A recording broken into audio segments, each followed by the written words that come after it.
Boa noite, pessoal. Ou boa tarde, enfim. Hoje a nossa aula de neurofisiologia vai ser sobre ritmos do encéfalo e sono. Espero, por favor, que vocês façam dessa aula uma aula teórica e não é para fazer uma aula prática, tá? Por gentileza, apesar de toda a circunstância e situação que a gente vai fazer para passar essa aula, tá? Então, vamos lá. Quando a gente fala em sono, e ritmo do encéfalo, na verdade, o que a gente quer entender e quer demonstrar é que o nosso cérebro, nosso sistema nervoso, ele trabalha de uma forma em que os comportamentos eles são periódicos. Um dos comportamentos periódicos que a gente mais percebe nos seres humanos, enfim, é essa questão do ciclo sono-vigília. A gente tem exatamente uma variação das nossas atividades, até mesmo daquelas reações cerebrais ao longo do dia. E aí a gente tem esse principal exemplo aqui que mostra que esse nosso comportamento é periódico. Isso responde a uma série de reações e atividades cerebrais que são super coordenadas e trabalham como se fosse uma orquestra mesmo, eles têm uma sintonia muito importante para que tudo aconteça de forma que, no momento de dormir, enfim, eu preciso diminuir a atividade cerebral, no momento de estar acordado eu tenho que ter ampla atividade cerebral. Então, a gente chama isso de comportamento periódico. Não só ciclo sono-vigília é comportamento periódico, vocês devem ter visto com a Aline também, que a gente tem muito comportamento periódico do ponto de vista de secreção de hormônios, a questão de controle de temperatura também é comportamento periódico, enfim. Então, várias funções orgânicas respondem a um ciclo, uma certa rotina do ponto de vista de horário em que eles acontecem, enfim. Então, primeiro, assim, para dar uma breve explicação para vocês e uma antecipada até quando vocês estiverem no quarto período das aulas de neurologia, a gente demonstra atividade cerebral através de um exame que chama eletroencefalograma. O que o eletroencefalograma faz? É aquele exame que é colocado um monte de eletrodos na cabeça do paciente e ele demonstra a atividade elétrica do cérebro. Uma atividade que é dita generalizada, né? Ele consegue, claro, dependendo da localização de onde fica esse eletrodo, a gente sabe se a atividade é no lobo temporal, no lobo parietal, frontal, enfim, e de que lado que é. Mas, em geral, a gente dá uma resposta de como que é essa atividade geral do cérebro, como é que ele está, se ele está todo ativado, se ele está todo mais lentificado, enfim. E de acordo com o ritmo, né, porque, não sei, vocês devem, se tiveram aula no primeiro semestre de fisiologia sobre eletrocardiograma. Então, o eletroencefalograma segue mais ou menos o mesmo princípio da representação gráfica do impulso elétrico no cérebro, agora não no coração e sim no cérebro. E aí, o impulso elétrico no cérebro, quando ele vai ser demonstrado, né, ele pode ser demonstrado de várias formas diferentes. Então, as ondas do eletroencefalograma, elas demonstram os estados de comportamento, basicamente, em que estado de atividade cerebral, atividade elétrica cerebral. Quanto mais atividade a gente tem, mais ativo está esse cérebro, possivelmente essa pessoa esteja acordada, né, conseguindo reagir a estímulos externos. Agora, no estado de sono, enfim, essa atividade fica mais lentificada. Assim, o cérebro, ele nunca para. Então, por mais que a pessoa esteja dormindo, obviamente que algum traçado ainda eu vou ter no eletroencefalograma, porque um traçado linha reta, que a gente chama isoelétrico, quer dizer que não tem atividade elétrica nenhuma, e isso é compatível com morte encefálica, então não é o caso. Na verdade, o traçado que a gente tem que ter é só de uma certa lentificação quando comparado ao traçado da atividade vigília. E aí, claro que o eletroencefalograma, vocês vão ver muito com o Dr. Carlos lá na neurologia, no quarto período, ele ajuda a fazer o diagnóstico de epilepsia, crises convulsivas, né, estados de coma, enfim. Então, ele é um exame bastante interessante e serve para a gente ver qual é essa atividade elétrica do cérebro. E aí, o Dr. Carlos, ele gosta de vir assim para mim quando eu estou lá na UTI e peço um exame, por exemplo, de um paciente que eu quero saber se está em crise convulsiva ou se eventualmente o paciente não me responde e ele está possivelmente, será que o cérebro dele está trabalhando? Será que o paciente está em morte encefálica? Aí eu peço um eletroencefalograma. E aí o Carlos, ele vem e descreve o tipo de onda que ele vê no eletroencefalo. Então, ele fala assim, olha, é um ritmo de onda beta, onda alfa, onda teta, onda delta. Ninguém é obrigado a saber decore, isso aqui para vocês hoje na aula é bem a título de conhecimento, mas o que eu quero que vocês entendam é que traçados rápidos, ondas beta, de alta frequência e baixa amplitude, equivalem a um córtex ativado. Então, é você agora, nesse momento, prestando atenção, acordado, assistindo a aula. Ondas alfa são ondas de menor frequência, né? A amplitude ainda é pequenininha, enfim. O paciente está em vigília, mas está calmo, está em repouso, é um estado assim que você está quase que dormindo, é aquele estado de que você acabou de deitar na cama e fechou o olho. Onda teta, ritmo teta, estados de sono, e o delta é muito lento, baixa frequência com alta amplitude e é de um sono profundo. Então, quando eu tenho ritmos de baixa amplitude com alta frequência, beta e alfa, quer dizer que a pessoa está alerta, está no estado de vigília. Agora, se o ritmo é de alta amplitude com baixa frequência, o paciente está dormindo, enfim, e está possivelmente até no estado de coma. Então, quando a gente olha o traçado aqui, ele fica assim. Então, vejam, as ondas beta e alfa, o que acontece? Eu tenho uma frequência alta aqui de disparo com uma amplitude baixa. E aqui, ó, a delta, que é o estado mais profundo, enfim, ritmo mais lento, o que é? A frequência lenta. E a amplitude da curva, então, ela ficou bem maior. Então, vejam, esses dois aqui são pessoas em estado de vigília. E aqui para baixo é um estado de sono, sono profundo, ou até mesmo coma. Então, deixa eu contar uma coisa interessante, ou, né, casos clínicos interessantes. Existe uma condição clínica chamada síndrome do cativeiro, ou locked-in, que é aquele paciente que, teoricamente, está preso no seu próprio corpo. O que isso quer dizer? É um paciente que sofreu uma lesão cerebral grave e ele está lá, muitas vezes comigo na UTI, e aparentemente é um paciente que não acorda, que está no estado de coma profundo, porque ele não reage a estímulos externos. Às vezes ele mal abre o olho, às vezes abre o olho. E aí a gente faz um eletroencefalograma, e aí vê no estado do eletroencefalograma esse tipo de atividade elétrica no traçado. E não foi nenhuma nem duas vezes que o Dr. Carlos chegou para mim lá na UTI e falou assim, Viviane, esse paciente está acordado. Esse paciente não se mexe, ele está preso no próprio corpo, só que ele tem um estado neurológico completamente ativo, um cérebro funcionante num corpo completamente paralisado, que é a síndrome do cativeiro ou locked-in.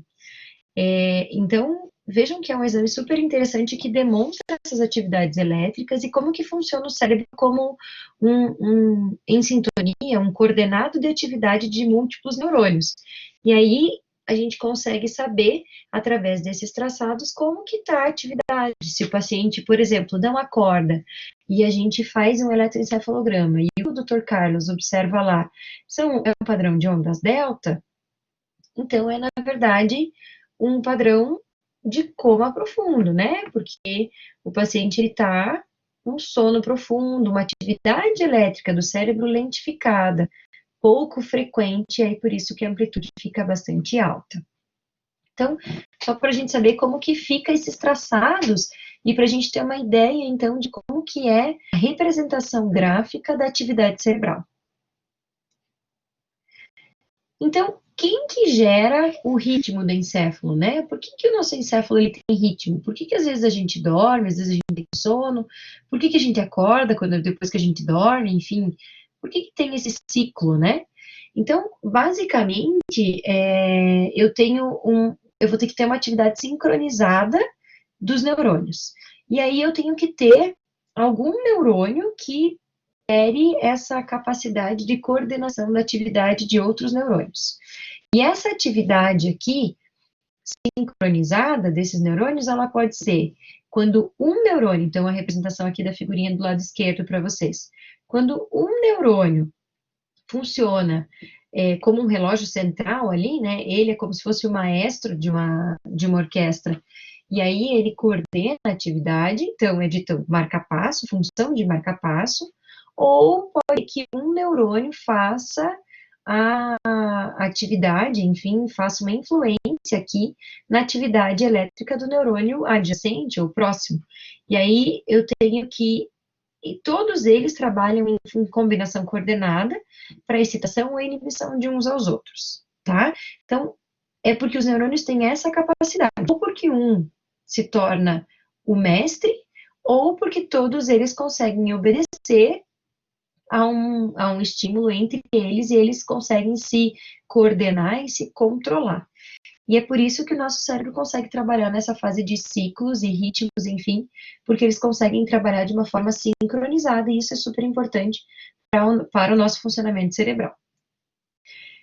Para o nosso cérebro conseguir manter o ritmo encefálico, a gente tem uma atividade de marca-passo. E o nosso marca-passo cerebral é na região do tálamo. Basicamente, gente, a gente vai começar a partir da semana que vem várias aulas que falam sobre sistemas sensoriais periféricos, né? Estímulos periféricos, visual, auditivo, tato, olfato, enfim. E aí a gente vai perceber que eu tenho muitos estímulos periféricos e eles passam primeiro pelo tálamo para depois atingir o córtex. Então, ele é uma porta de entrada, além de tudo, e ele consegue então fazer a questão de excitação e inibição do córtex cerebral. E também porque ele tem aqui uma questão de que os canais iônicos dele, lembrem que funcionamento cerebral, funcionamento neuronal e comunicação neuronal se dá com potencial de ação e sinapse.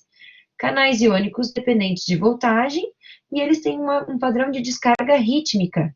Então, tem uma descarga rítmica, eu consigo manter um ritmo específico, né, numa certa ordem, né, numa certa repetição comum, e aí eles são autossustentáveis. Então, eu tenho aqui células que são capazes de coordenar essa atividade cortical, recebem vias aferentes e tem vias eferentes também, mas que daí, por existirem esses canais iônicos aqui, voltagem independente, que respondem a descargas rítmicas aqui autossustentáveis, eles podem criar ciclos de ativação e inibição do córtex cerebral. Então, ele funciona, o tálamo é o nosso marca-passo. E aí, essa interação coletiva aqui, né, tálamo-cortical, é que faz com que o nosso cérebro consiga responder a esses ritmos, enfim, talâmicos, que vão determinar também os nossos ritmos encefálicos. Então, por que a gente tem ritmos encefálicos assim, né? Quais são eles, enfim. Então, primeiro, por que eles existem?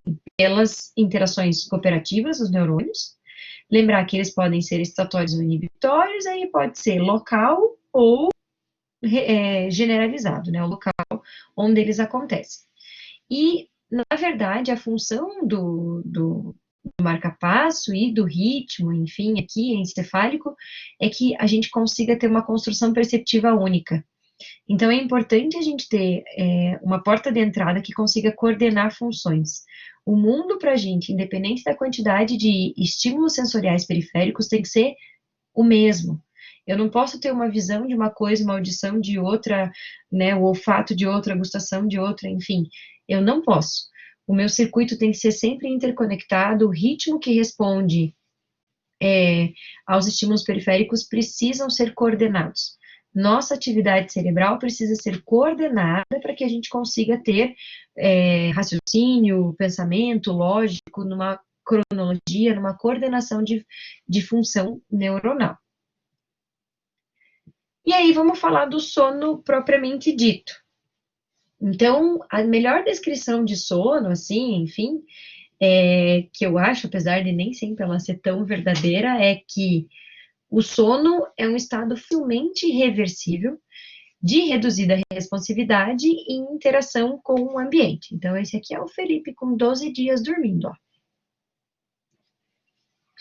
E aí, Por quê? Por que que a gente precisa dormir, né? Por que que é importante a gente dormir? Então, existem algumas teorias. Existe uma teoria que justifica que a gente dorme porque a gente precisa restaurar, né? Teoria de restauração, energia, enfim. E aí a gente precisa de repouso e recuperação, né? Energética, principalmente para um novo estado de vigília. E tem também uma questão de teoria de adaptação, que o fato da gente dormir seja para que a gente se livre de algum problema, e a questão, principalmente quando a gente fala de animais que entram em períodos prolongados de sonolência, que é, né, que eles hibernam, enfim, teoricamente, qual que é o problema deles? A falta de comida. Então, teoricamente, ele vai ter que hibernar num período em que ele tem uma escassez, e aí por isso ele vai se livrar desse problema, teoricamente reduzindo o gasto energético e passando esse período maior dormindo. Ou porque também vai se esconder de predadores, a gente dorme durante o período noturno, teoricamente, para né, um selvagem, é um período que, se ele não é um predador e ele é uma presa, ele pode ser se exposto, muito mais facilmente capturado, enfim, nesse momento. Então, para adaptação, teoricamente, a gente dorme para se livrar de algum problema, para se esconder de predador, para conservar energia. E para a gente, talvez seja um pouco mais lógico, né, a questão da restauração. A gente parece que tem que repousar e dormir no momento em que nossas energias estão escassas, e aí a gente, após o período de sonolência,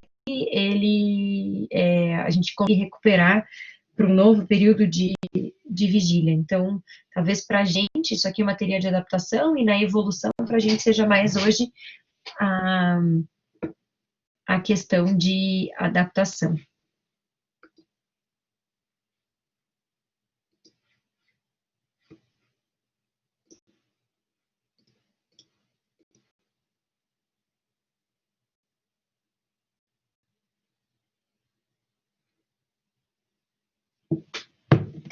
Então, seguindo lá.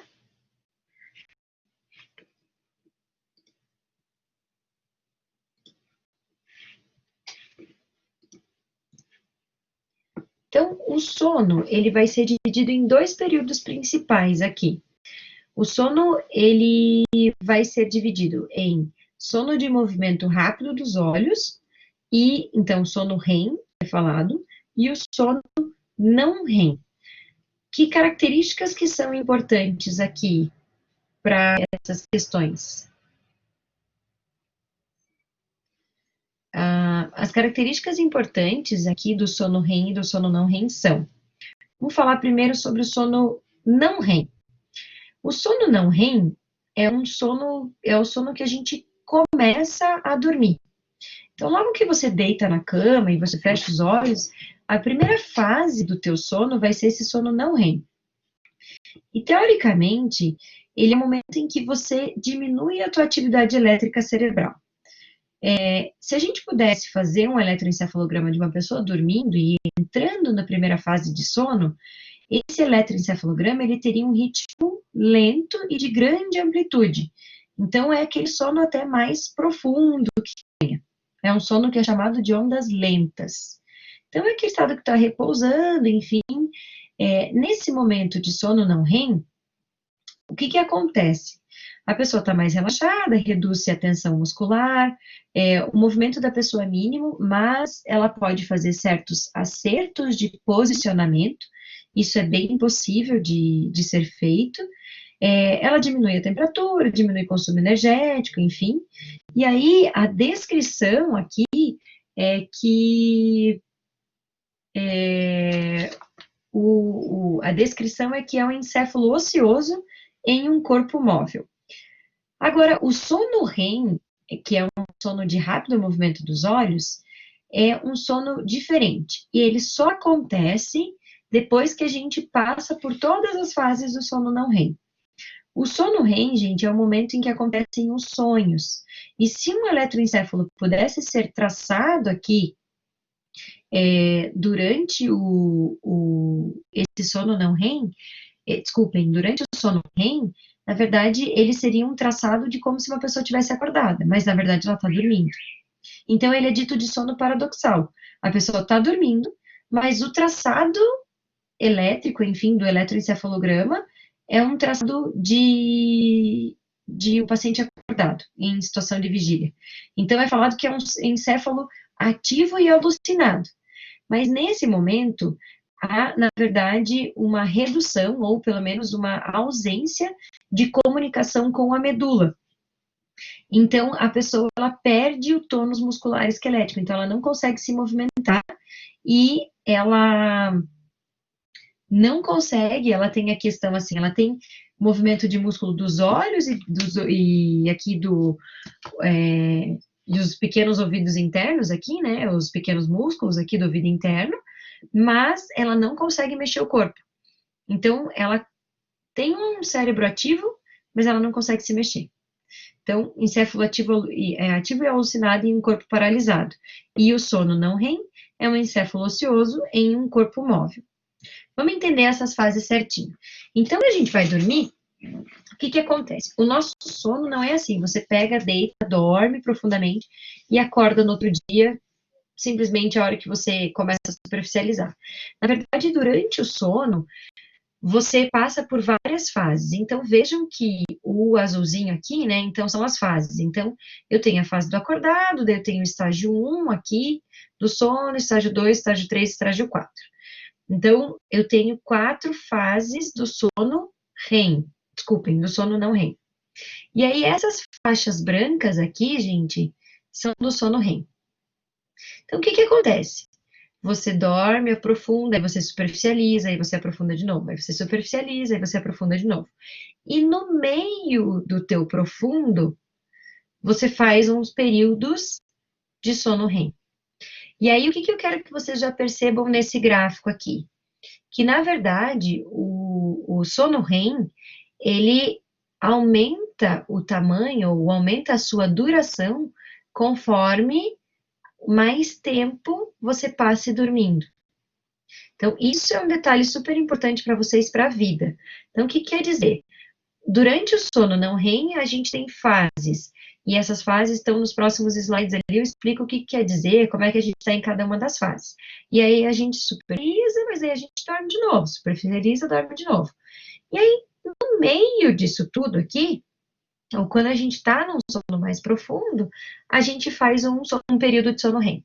Aí você volta para o NORREM, faz as fases de novo, aí faz um período de sono REM. Volta para o NORREM, aí você faz um período de REM. 75% do tempo que a gente passa dormindo é, na verdade, de sono não REM. 25% é de sono REM. E o que eu quero que vocês já percebam desse slide, super importante, é que o período de sono REM, ele aumenta quanto mais tempo você passa dormindo. Considerem que cada um desses quadrados aqui sejam de horas dormindo. Então, 1, 2, 3, 4, 5, 6, 7, 8 horas dormindo. E aí, se a pessoa dorme só 4 horas, ela mal e mal passa por 2 fases curtas de sono REM. Se ela passa 8 horas dormindo, ela passa por 6 momentos de sono REM. E claro que esse período que ela faz aqui de sono de rápido movimento dos olhos, ele quase que o triplo do primeiro. Tá? Então, guardem essas informações já. Então, fases do sono não REM. Quanto tempo a gente passa aqui nessas fases? Então, basicamente, a fase 2 ali é o mais que a gente passa de mais tempo, e a fase 4, que seria o sono mais profundo aqui, né? Cerca de 20%. Então, como que acontece? Geralmente, você pega e deita na cama, enfim, onde você quiser dormir, não precisa ser na cama. E aí você fecha os olhos, aí você tá naquele momento de transição, que você ainda tá num ritmo de vigília, mas não é mais um ritmo rápido, é um ritmo, não é mais um beta, né, tá num alfa aqui, e aí você tá lentificando, se é aquela pessoa que você pergunta se tá de olho fechado, a pessoa pergunta se você tá acordado, você fala que sim, mas você tá sonolento. É um ritmo de transição aqui. Nesse momento, é aquele momento em que você tenta abrir o olho roda para cima, sabe? Aquele movimento de ocular de rotação, assim, que você está tentando, você está muito sonolento. Só que esse estágio 1 aqui dura minutos. O estágio 2, ele é já de um sono mais profundo, e aí ele já está, o marca-passo, né, o talâmico aqui já está fazendo inibição do encéfalo. Dura cerca de 5 a 15 minutos. Estágio 3 e estágio 4 são sonos profundos, ó, ritmo delta, né? Ondas lentas, menor do que 2 Hz, então frequência baixa. E aqui eu não tenho mais movimento de olhos, é um sono mais profundo. E aí a pessoa ela vai do estágio 4, né? A hora que ela chega, ó, a duração aqui, então, mais ou menos 1 hora depois que você já começou a dormir, você volta para o estágio 2, e do estágio 2 você entra no sono REM. E aí você volta 2, 3, 4 e de novo no REM. E aí você fica nessa transição entre os períodos. O que é importante, é interessante entender da fisiologia do sono, né? Em pediatria, isso é um grande problema. Teoricamente, um adulto sabe voltar a dormir sozinho, né? E aí uma criança não sabe. Então, quando ela vem para o estágio 2, ela fica um pouquinho mais superficializada, ela chama, ela chora, enfim, e por isso que ela acorda muito durante a noite. A gente também acorda durante a noite. Acorda entre aspas, eu digo, eu seria melhor a descrição de superficializar. A gente superficializa durante a noite, mas a gente sabe que se dependendo mudar a posição, ajustar a questão da temperatura, né? Mas tá com frio, tá com calor, enfim, a gente consegue voltar a dormir.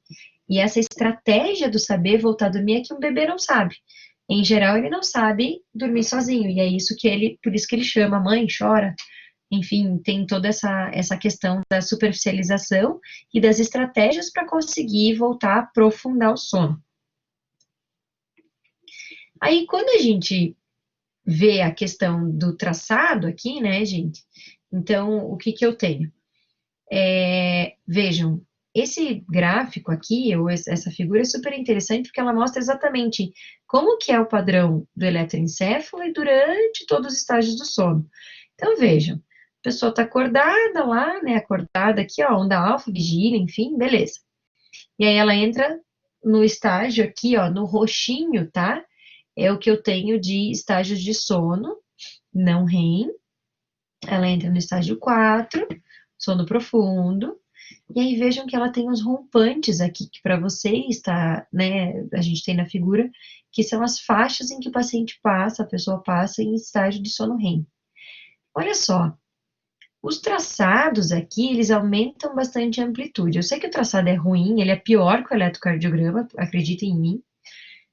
Parece um monte de risco, enfim, uma criança aprendendo a escrever, mas enfim. O traçado, quando aumenta a amplitude, ele está mais correlacionado a uma menor frequência e uma atividade menor do encéfalo.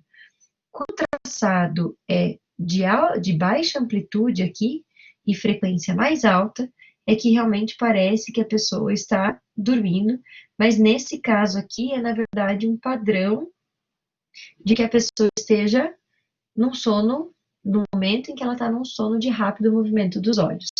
Então, essa é a representação ali, como que fica a atividade eletroencefalográfica durante o estágio do sono.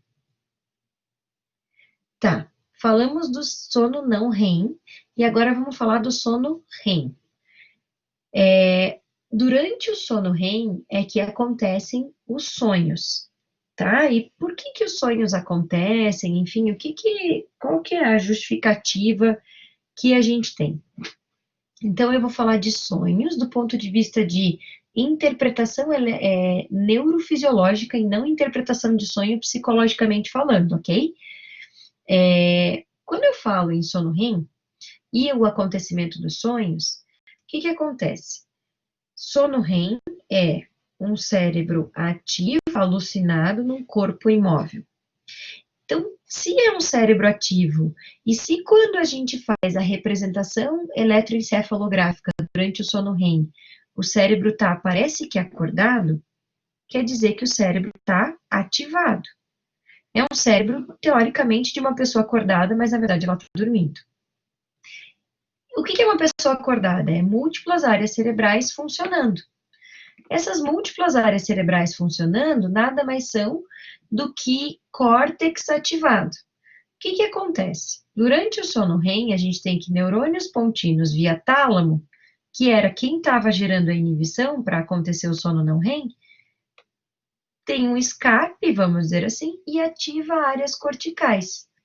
As áreas corticais cerebrais lá ativadas fazem com que sejam ativadas imagens, emoções conhecidas ou não, e aí a gente tem experiências durante o sono que podem misturar memórias antigas, memórias atuais, um fato que aconteceu no dia, com não memórias ou com ações completamente infundadas.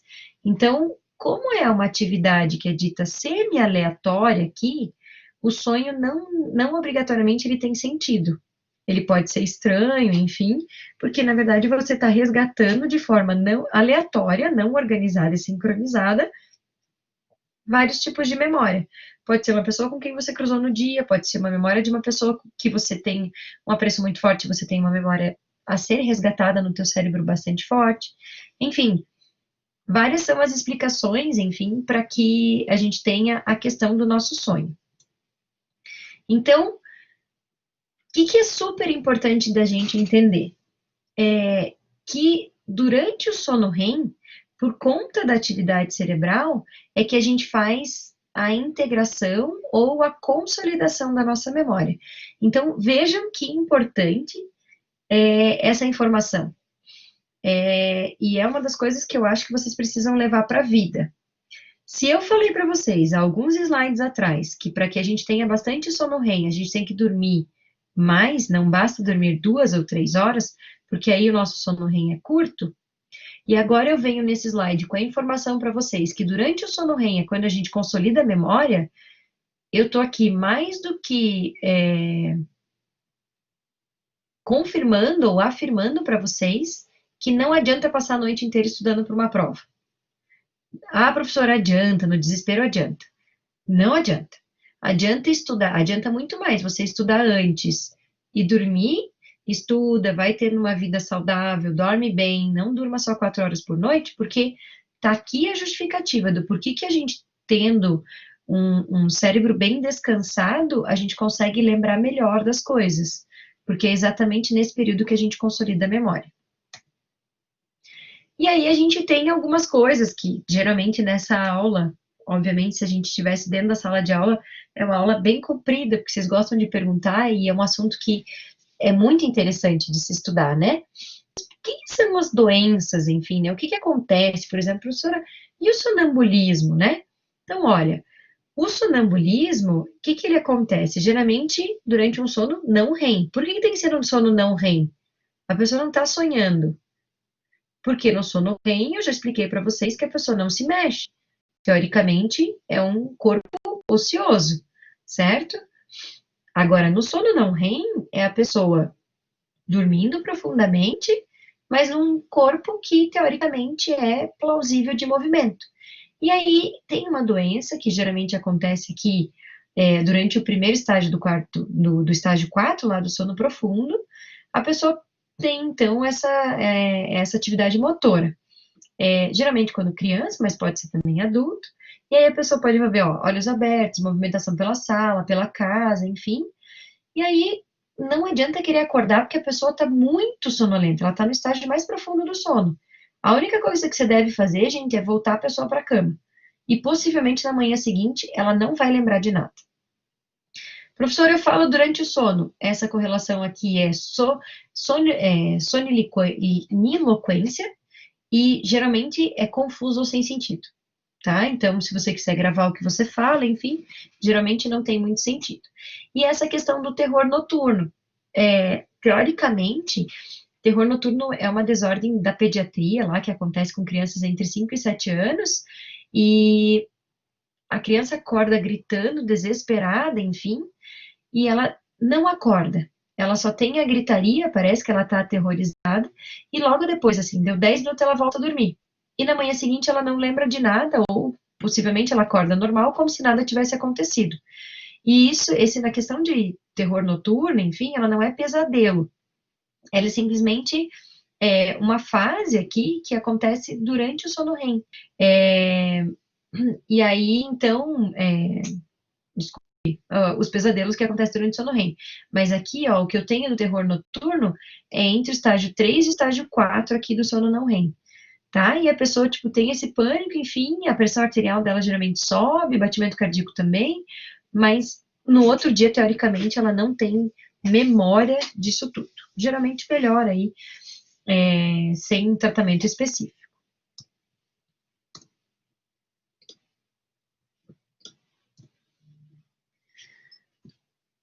Agora vamos entender mecanismos neurais, né? Porque o que a gente precisa entender? Como é que o sono funciona e por que isso acontece.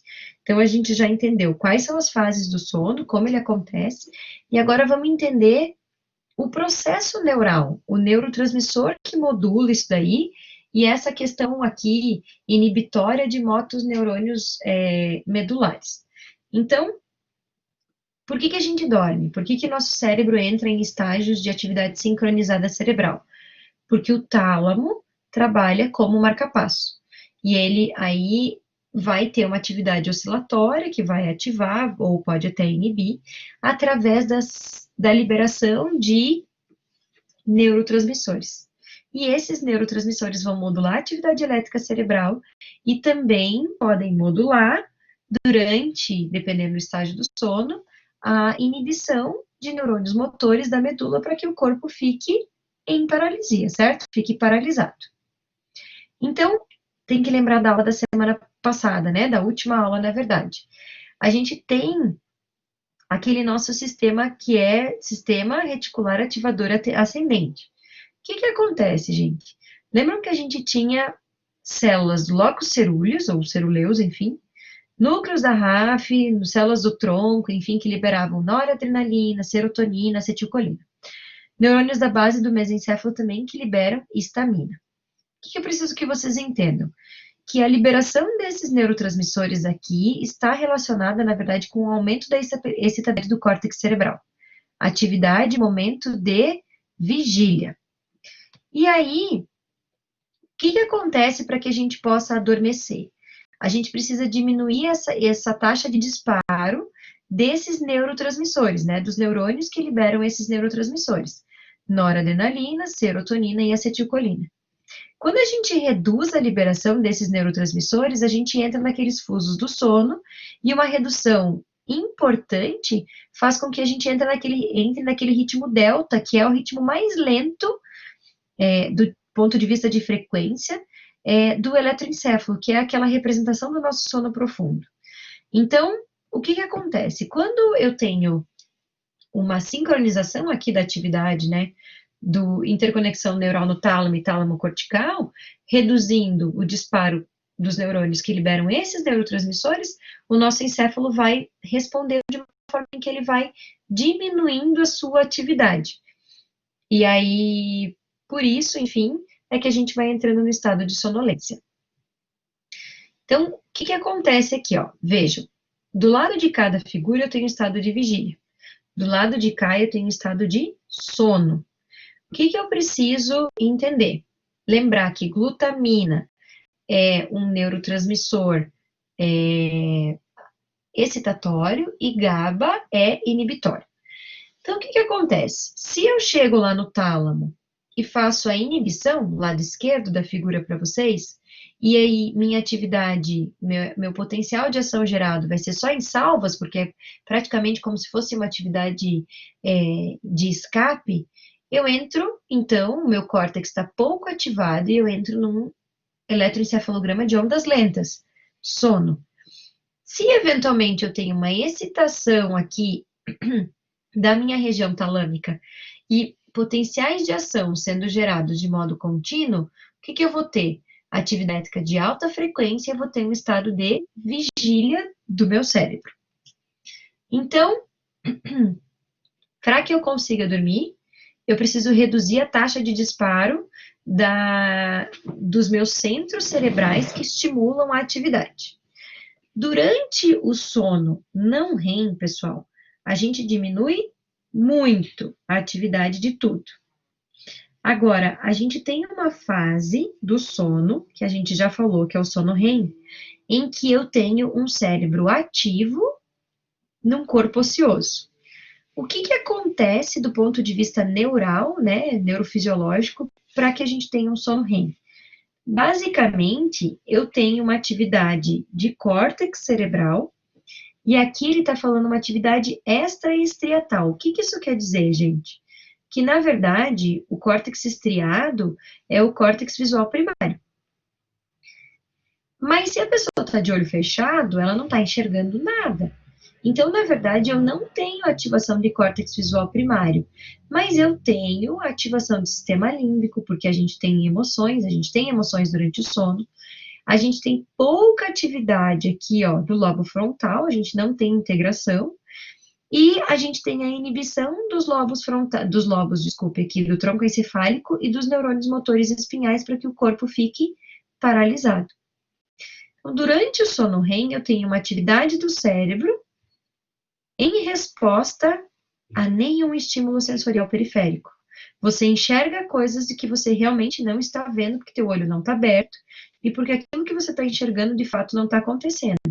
Então, eu não posso ter córtex visual primário ativado. O que eu tenho são córtex extraestriatais e que resgatam memórias de longa data, de curta duração, enfim, aquilo que você tem guardado lá no seu íntimo dos córtex associativos.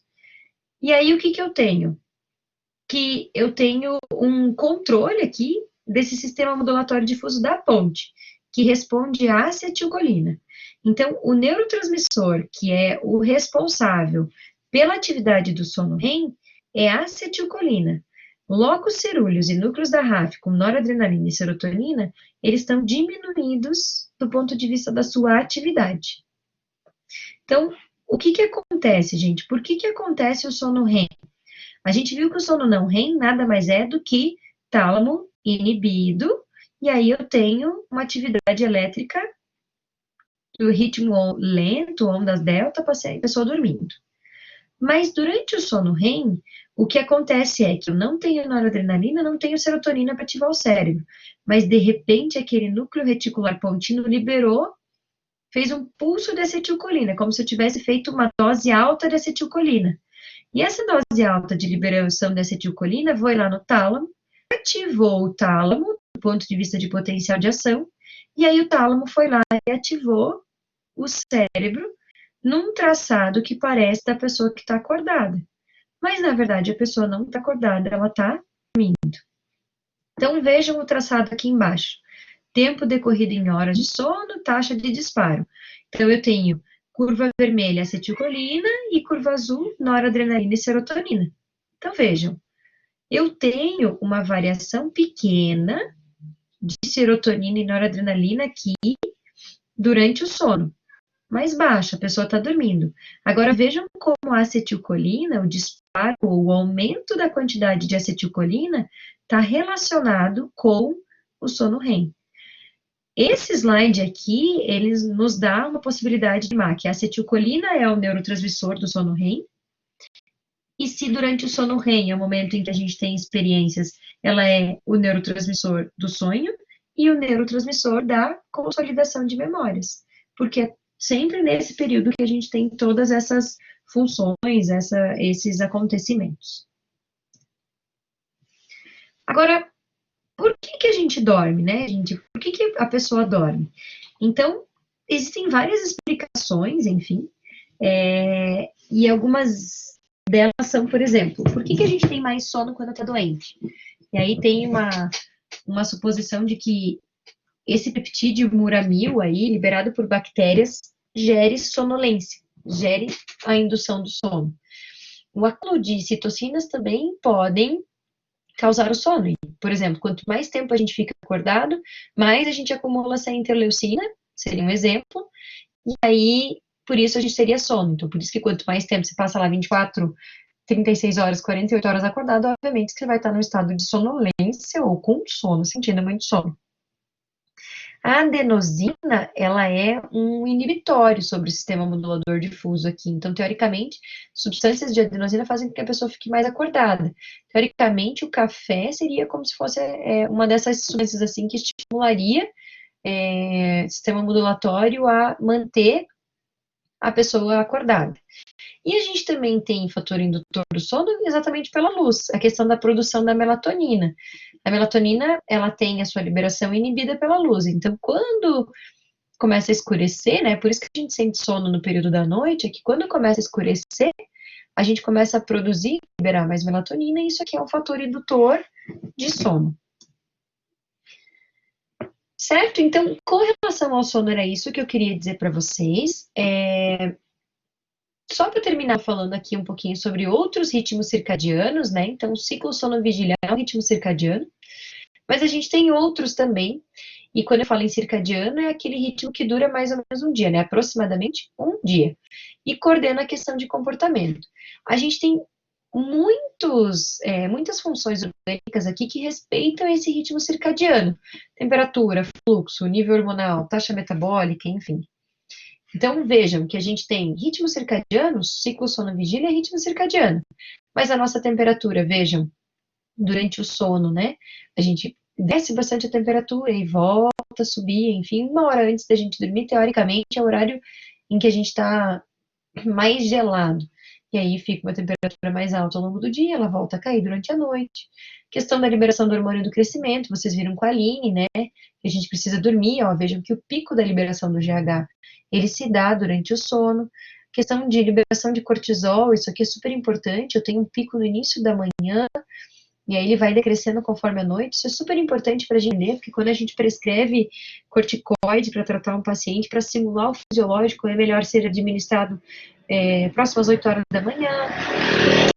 Questão de secreção de potássio, enfim, né? A gente também tem que entender que tudo na nossa vida aqui também responde a essas variações diárias, não é tudo sempre a mesma quantidade.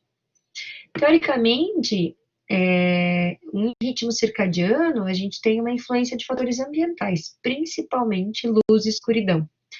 Mas também temperatura e umidade. A gente chama que esses fatores ambientais são chamados de Zeitbergs ou fatores de arrasto.